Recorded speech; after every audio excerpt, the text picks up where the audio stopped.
師傅一開始報個頭嗰時咧，我用個頭報起嗰時咧，我感覺嗰啲氣落嚟咧，有啲落到條頸嗰度咯。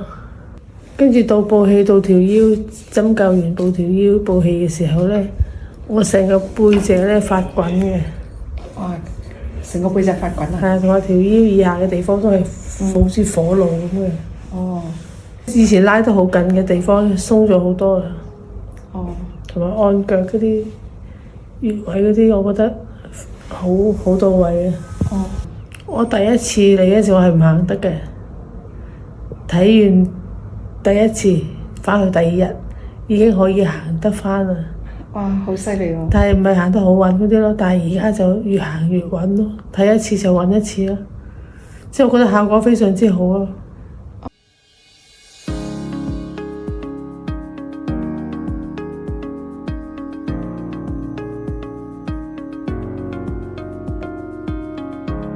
近日又為因右腦中風導致左邊身癱瘓，企唔穩行唔到嘅客人，去揾拳師傅調理，透過胎式補氣同推拿等手法嘅綜合調理，佢嘅身體出現咗令人欣喜嘅轉變。第一次調理完嘅第二日，佢已經可以自己行路。第二次之後，行路逐漸穩陣咗。第三次，兩公婆已經可以一齊去海灘散步。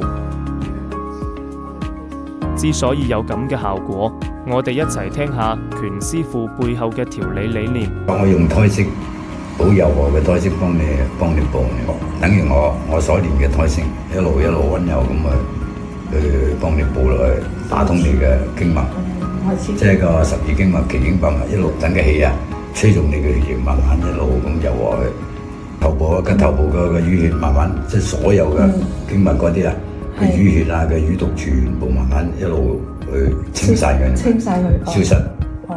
咁你先至能夠根治，如果唔係嘅，你唔可以根治，你明唔明？係啊，呢個最重要。呢個係最重要係重之又重。係啦，係啊。咁你就算你話一邊行路唔方便，一邊冇力，呢樣嘢就係你嘅頭部清理咗，你嘅身體嗰個經脈啊，即係個動脈啊，我幫你全部通翻晒嗰個膀胱經啊嗰啲，全部通翻晒，你嘅腳就恢復。我而家都有啲氣喺隻腳度走緊。係啊，恢復功能。你頭先覺得啲氣喺個腳度走緊，而家都係有啲氣。係我一路推嘅時候，我用氣指啊嘛。用氣指幫你，所以我覺得隻腳有啲氣功喺度轉啊。係啊，用氣功幫你，直接幫你用隻指，用氣功用嘅指去幫你，氣指幫你推拿。唔錯，特殊嘅一種療法。而喺第四次調理後，上肢明顯有力咗，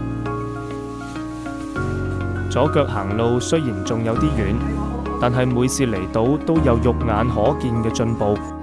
下面我哋一齊聽下客人親身嘅感受。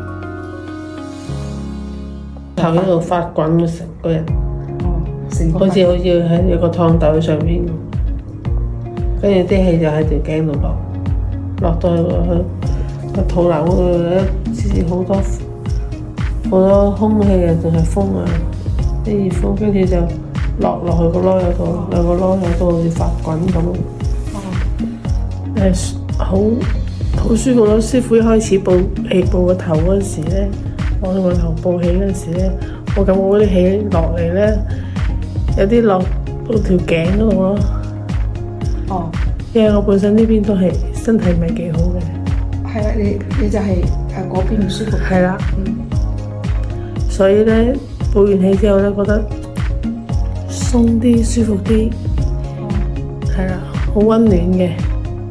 暖流係啦，有啲暖流喺個身入邊嗰度轉啊咁，跟住到報氣到條腰，針灸完報條腰報氣嘅時候咧，我成個背脊咧發滾嘅。哇！成個背脊發滾啊！係啊，同埋條腰以下嘅地方都係好似火爐咁嘅。哦，好熱嘅。我覺得能量好犀利喎！你接收。然之後落到隻腳嗰度。哦，落到隻腳嗰度。係啊，覺得好舒服咯。哦，即係感覺即係以前拉得好緊嘅地方鬆咗好多啦。